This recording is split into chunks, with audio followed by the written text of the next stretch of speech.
ತುರುವೇಕೆರೆ ತಾಲೂಕಿನ ಮಾಯಸಂದ್ರ ಹೋಬಳಿ ಟಿಬಿ ಕ್ರಾಸ್ನಿಂದ ಸೀಗೆಹಳ್ಳಿಗೆ ಹೋಗುವ ರಸ್ತೆಯಲ್ಲಿ ಸುಮಾರು 35 ವರ್ಷಗಳ ಹಳೆಯ ಮರ ಒಣಗಿದ್ದು ರೆಂಬೆ ಕೊಂಬೆಗಳು ವಾಹನ ಸಂಚಾಲಕರ ಮೇಲೆ ಬಿದ್ದು ಅಪಘಾತಗಳಾಗಿದ್ದು ಪ್ರಾಣಾಪಾಯದಿಂದ ಪಾರಾಗಿದ್ದಾರೆ ಎಂದು ಸ್ಥಳೀಯರು ಆಕ್ರೋಶ ವ್ಯಕ್ತಪಡಿಸಿದರು.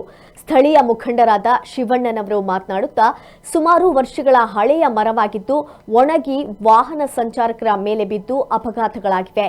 ಈಗಾಗಲೇ ಅರಣ್ಯ ಇಲಾಖೆ, ಬೆಸ್ಕಾಂ ಇಲಾಖೆ ಹಾಗೂ ಗ್ರಾಮ ಪಂಚಾಯತ್ ಅಧಿಕಾರಿಗಳಿಗೂ ವಿಷಯ ತಿಳಿಸಿದ್ರೂ ಕೂಡ ಯಾವುದೇ ರೀತಿ ಕ್ರಮ ತೆಗೆದುಕೊಂಡಿಲ್ಲ.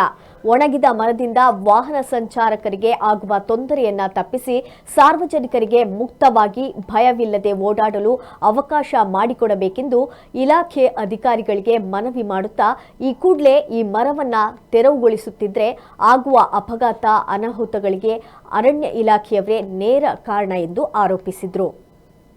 ಸರ್, ಇಲ್ಲೊಂದು ಮರ ಒಣಗಿ ಸುಮಾರು ವರ್ಷದಿಂದ ಇದೆ. ನಾವು ಎಲ್ಲ ಅರಣ್ಯ ಇಲಾಖೆಗೆ ತಂದಿದ್ವಿ, KBಗೂ ತಿಳಿಸಿದ್ವಿ.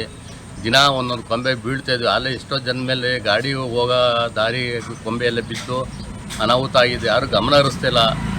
ಸಂಬಂಧಪಟ್ಟ ಯಾರಾದ ಅರಣ್ಯ ಇಲಾಖೆ ಅಧಿಕಾರಿಗಳು ಹೊಣೆ ಆಗ್ತಾರೆ ಅಂತ ಹೇಳ್ತಿದ್ವಿ.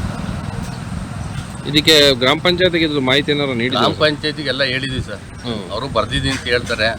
ಏನೋ ಪಂಚಾಯತರು ಒಟ್ಟಲ್ಲಿ ಆರಿಗೆ ಉತ್ತರ ನೀಡ್ತಾ ಇದ್ದಾರೆ ಗ್ರಾಮ ಪಂಚಾಯತ್. ಹೌದು, ಸುಮಾರು ಜನಕ್ಕೆ ಅಲ್ಲೇ ಮೇಲೆ ಬಿದ್ದು ಗಾಡಿ ಮೇಲೆ ಹೋಗೋರ ಮೇಲೆಲ್ಲ ಬಿದ್ದಿದ್ದಾಲೆ. ಆದರೂ ಸೂಕ್ತ ಕ್ರಮ ಜರುಗಿಸ್ತಾ ಇಲ್ಲ. ಇದಕ್ಕೆಲ್ಲ ಇಲಾಖೆ ಅಧಿಕಾರಿಗಳು, ಅರಣ್ಯ ಅಧಿಕಾರಿಗಳು ಹೊಣೆ ಅಂತ ನಾವು ಹೇಳ್ತಾ ಇದ್ವಿ. ಕ್ರಮ ಜರುಗಿಸಲು ನಾವು ಹೊಣೆನೇ ಅವರೇ ಅಧಿಕಾರಿ.